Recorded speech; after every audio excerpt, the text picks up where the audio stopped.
Hey, everybody, welcome back to the Outcomes Rocket. Super excited that you joined us today. I have the privilege of hosting the amazing Scott Hondros today. He is the Vice President of Services, Commercialization, and Strategy at CenTrak, which offers locating, sensing, and security solutions for the healthcare industry.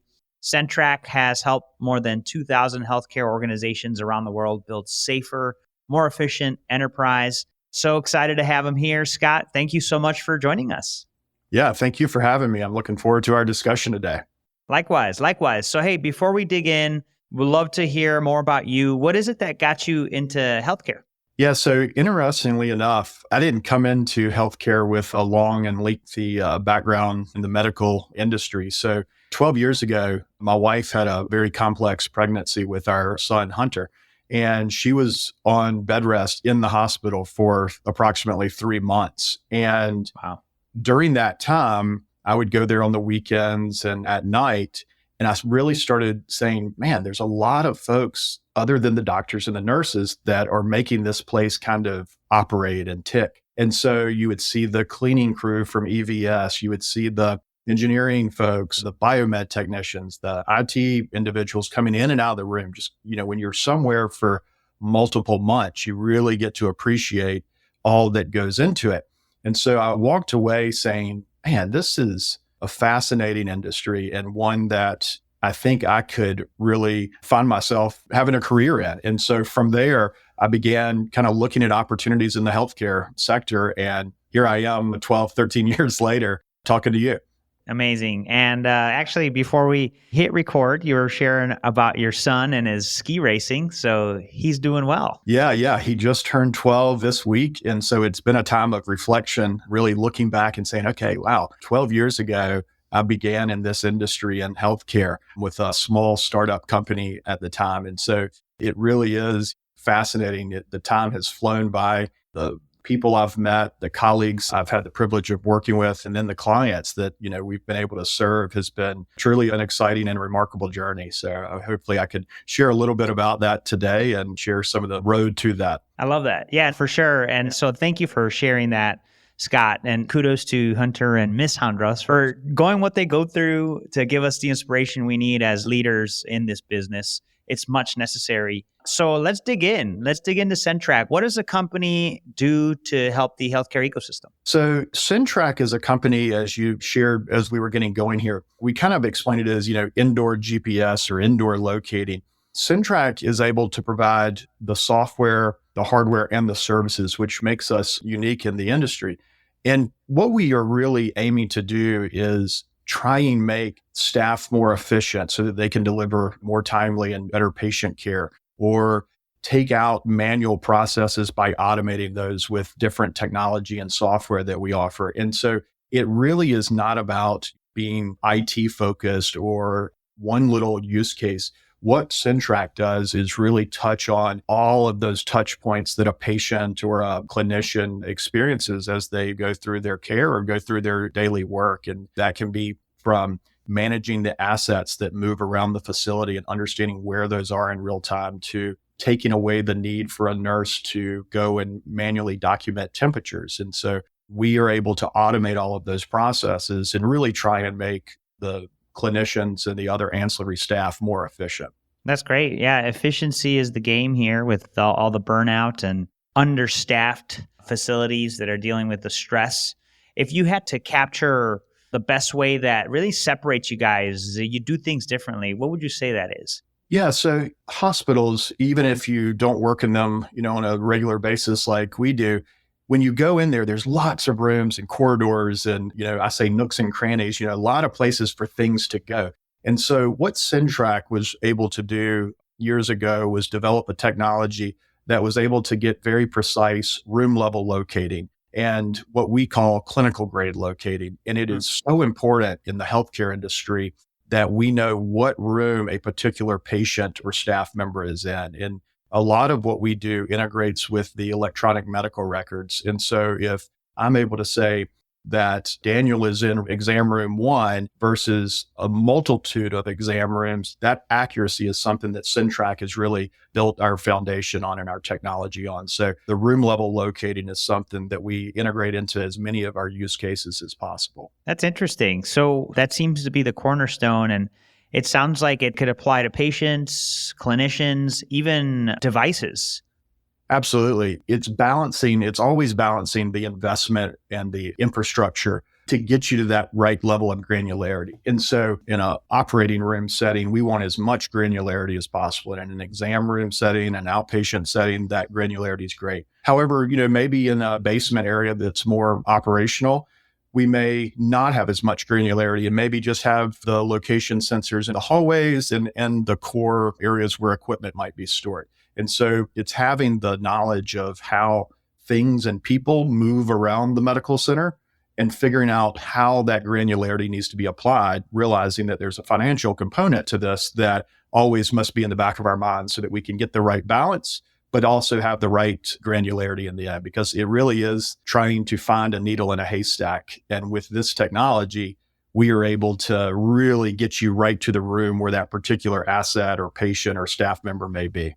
That's fascinating, Scott. And so when customers typically come and knock on your door and they say, "Hey, we need help," what problem are they coming to you with usually? So that's interesting. A lot of times we get requests, a director or a vice president will go to a big conference and he or she will come to us for a challenge that their individual department may be facing. And so we may have a chief nursing officer who comes to us and says, "You know what? We're having a lot of issues with staff safety and we really need to find a staff duress solution. Is that something you guys offer?" Or a biomed director will come to us and say, "We're really having a challenge hitting our PM compliance on an annual basis. Is that something you guys can help us do?"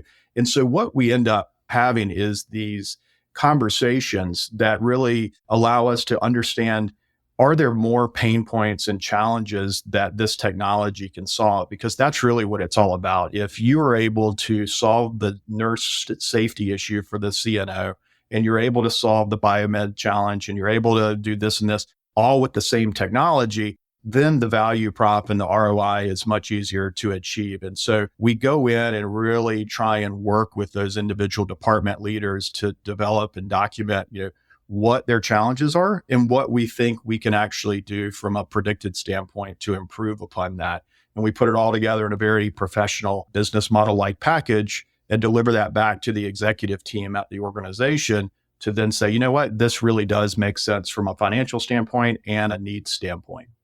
That's great. Thank you, Scott. Yeah. And folks, you guys heard the entire series we did on the abuse, the bullying, the incivility that happens in healthcare. Scott, we just did one. It was like a 7-part series where Mary Beth Kingston, CNO of Advocate Health, kind of recruited just top voices in the area to talk about this problem specifically. So very cool to hear that this could be a solution for that problem, but it sounds like many more problems, and it's just a matter of listening to what's going on and finding a way to address it.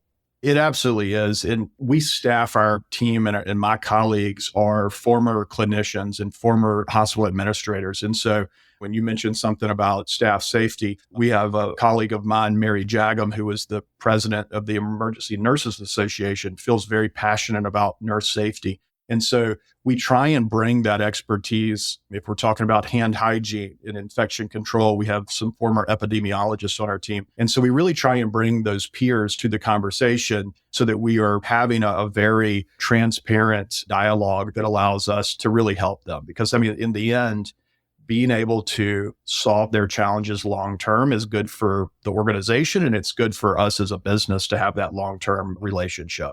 Totally. Yeah, I love that.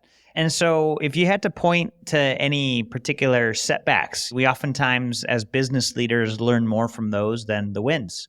What one would you think of that maybe has made you even better as a company or as a leader yourself?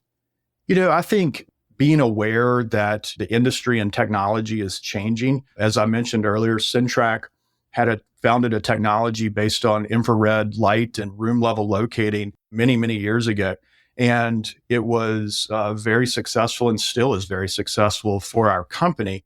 But I think realizing that there are new technologies like Bluetooth that lots of companies in the IoT space and the RTLS space have been developing over the last few years. It was something that as a company, we had to say, okay, you know what?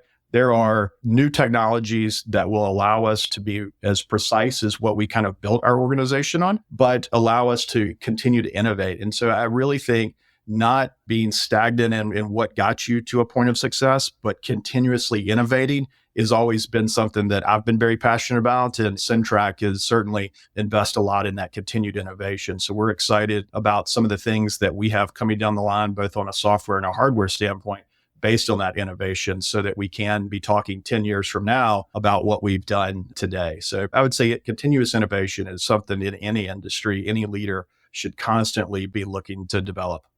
That's great. Yeah. And it gives energy to the organization. You got a solid base, and then you could introduce new game-changing things that gets everybody even more excited, more inspired. That's definitely a win for everyone, especially customers. So I love that you focus there, Scott. And so you guys are knee-deep in technology, both hardware, software. What do you think is a healthcare trend or technology that's going to change healthcare as we know it? Without sounding too cliche, I do think that AI is going to be extremely influential. As I look at the IoT space, not in the broader healthcare market, I believe that as well, but I can speak to the IoT space specifically. And I also think mobile devices. And so I'll kind of touch on both of those briefly. Our business is about providing actionable location data for clinicians and for the ancillary staff. In order to do that even more successfully and more efficiently and more accurately, harnessing some of the capabilities of AI and the predicted aspects and the prescriptive aspects are extremely exciting. And when I talk about that, I'll give some specific examples. If I am looking for a patient, for instance, that I have to go round on as part of my daily rounding as a doctor, and that patient actually has gone down to radiology and they're not in their room, the ability to take the analytics and the AI to look at that, where that patient is, look at that clinician's schedule, where that clinician is based on their location data, and say, hey, this patient's not there. Let me actually modify your rounding schedule to accommodate for that. The time that it's going to save from going to rooms where patients are not currently located, it's immense. And so you do that literally thousands of times a day. And the same thing with the operational aspects of equipment. So most of these medical centers have 1,000-bed hospital typically has 20,000 or more mobile medical devices. And so you are looking at 20,000 pieces of equipment. The ability to use some prescriptive aspects to say, okay, we know the PM compliance is coming up for this particular asset and it's not in use right now. This is a good time to go get it. And to actually create those work orders for those biomed technicians, all of those little things, if we can take our standard use cases that we're already working on ROI on and really fine tune those over and over again using some of these new tools, it's going to be super exciting. And I think the mobile device aspect is something that years ago, no hospital wanted to touch. There was security concerns and PHI concerns. And while that still is a relevant concern in the industry, the amount of data now that is being shared on mobile devices for the staff at a hospital is exciting. And so being able to harness the location data from a mobile device and use that operationally is where you're going to see some major improvements. And as you mentioned earlier, as we start facing more nursing shortages and staff burnout, all of these things to make their days a little bit easier and more efficient are going to allow hospitals to operate with a leaner staff. Yeah, I appreciate that. Yeah, it's huge opportunities to take an innovative base that you guys have created, layer on AI, to take it to the next level is definitely exciting. And it's cool to hear that you guys are adding value, not only operationally, but clinically and just overall, just a great opportunity. So folks, lots of opportunities to really think about your approach in your operations and your clinical outcomes. How can you take it to the next level? We'll leave CenTrak's information in the show notes here for you to take a look at the work that they're doing, Scott and his team is up to. Scott, we're here at the end. Why don't you go ahead and leave us with the closing thought and then the best place you want the listeners to reach out to you for more info? A lot of what I tell my team and what I've learned over the years is really talk to that boots on the ground staff. You can sit in a conference room and hear what, maybe the C-suite's challenges are, but take that, but also go and dig a little bit deeper and really understand, what the frontline staff is facing across the organization, so that when you start trying to really solve the challenges, you truly are making an impact, because that's where, as I mentioned earlier, we're all in this for the patients, the families, and for the staff. And so make sure that what you are actually providing to the organization is hitting that mark. We have a lot of interesting technologies, both software, hardware, as well as our professional services. You guys can check it out at CenTrak.com. We also have a pretty intense LinkedIn presence that our marketing team does a great job with. So you can follow us on LinkedIn as well. But be happy to answer any questions. So feel free to reach out to us.